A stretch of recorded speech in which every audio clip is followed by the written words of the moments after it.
Welcome to Underworld UK, where Britain's darkest stories are brought to light.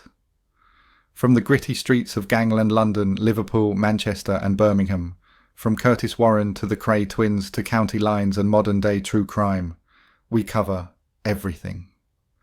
Bringing you new videos every week. Subscribe so that you'll be notified when the next video is put out.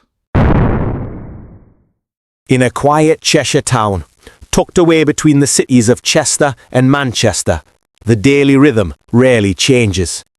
A place where most people know each other, where the biggest drama might usually come from a football match or a night out gone wrong.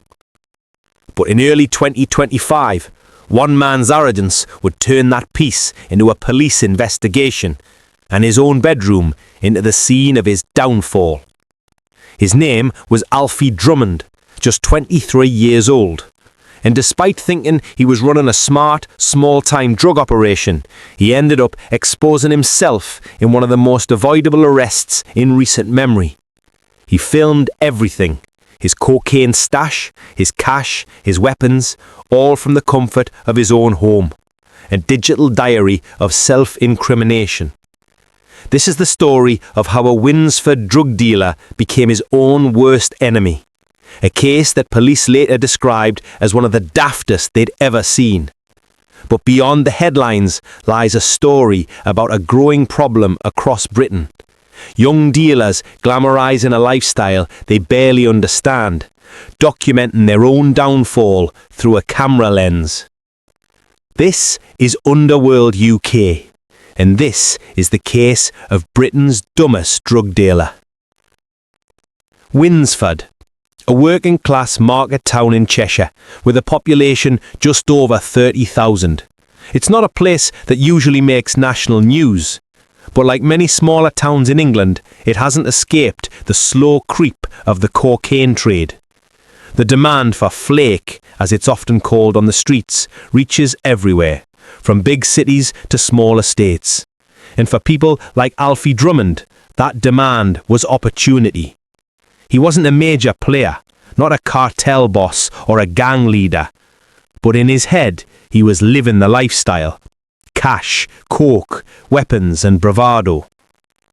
In early 2025, Cheshire Police's Northwich Proactive CID began picking up messages on an app called Flare, a platform dealers use to advertise drugs to local customers. One number kept appearing. The same tone, the same slang, the same offers. Best flake in town. Fast delivery. DM for details. Detectives traced the number, quietly linking it to one man, Alfie Drummond of School Road, Wharton. At that point, it was a standard drug investigation. But what they found next would make it unforgettable. When officers executed a search warrant on January 28, 2025, they expected to find drugs. What they didn't expect were videos. Dozens of them. In one clip, his voice could be clearly heard. "I effing dare someone come round," he said, challenging anyone to test him. Laid out across his bed was what he called his collection. His new toys. But those toys would soon become exhibits in a courtroom. Police seized 2 mobile phones, a small amount of cannabis and the weapons, all neatly arranged in the very room he'd used to show off his criminal life. For investigators, it was almost too easy. Every clip, every photo, every boastful line, time-stamped and stored. Inside the phone's gallery were videos of Drummond handling large amounts of cash, showing off bags of white powder, and bragging as if he was untouchable. The irony was, he'd created the prosecution's case himself. Police Constable Ed Wally from Northwich Proactive CID later told reporters, "Drummond wasn't the brightest drug dealer, literally filming himself posing with the illegal drugs and his ill-gotten gains in his own bedroom. His videos, along with the catalogue of evidence gathered by our team, left him with no option but to admit his guilt." On September 30th, 2025, Alfie Drummond appeared at Chester Crown Court. He pleaded guilty to being concerned in the supply of a Class A drug and 2 counts of possession of an offensive weapon. The judge sentenced him to 32 months in prison. No drama, no lengthy trial, just a quiet, simple conclusion to a very loud mistake. In that moment, the image he'd tried to build online, the tough guy with cash and coke, vanished, replaced by a mugshot and a prison number. Drummond's story might sound ridiculous, even amusing, but it's part of a much bigger problem across Britain. In the last decade, police forces have reported a steady rise in young offenders broadcasting their crimes on social media. Sometimes it's on Snapchat, sometimes TikTok, sometimes private messaging apps like Flare or Telegram. For many, it's not about business, it's about image, a way to prove status, to look powerful, to chase that fleeting online respect. But that desire to be seen often becomes their downfall. The phones they use to advertise are the same ones that trace them. The videos they post for clout become the evidence that convicts them. It's a tragic mix of arrogance and ignorance, fueled by a culture that glamorizes fast money, even if it comes with a prison sentence attached. To understand how this happens in towns like Winsford, you need to look at the bigger picture. Like many small towns in England, Winsford's economy has changed. Factory jobs have disappeared. Opportunities are scarce. For some young men, crime looks like the only way to make fast cash. It's not organised crime in the traditional sense. It's more chaotic, more desperate.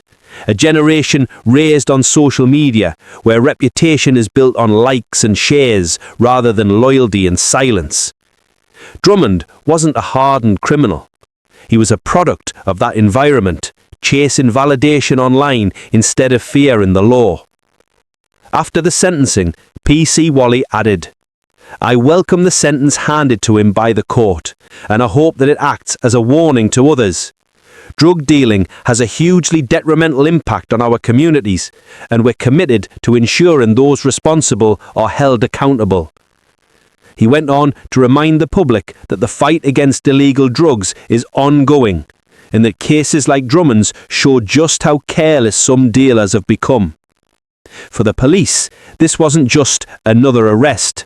It was a sign of how digital culture has changed crime itself.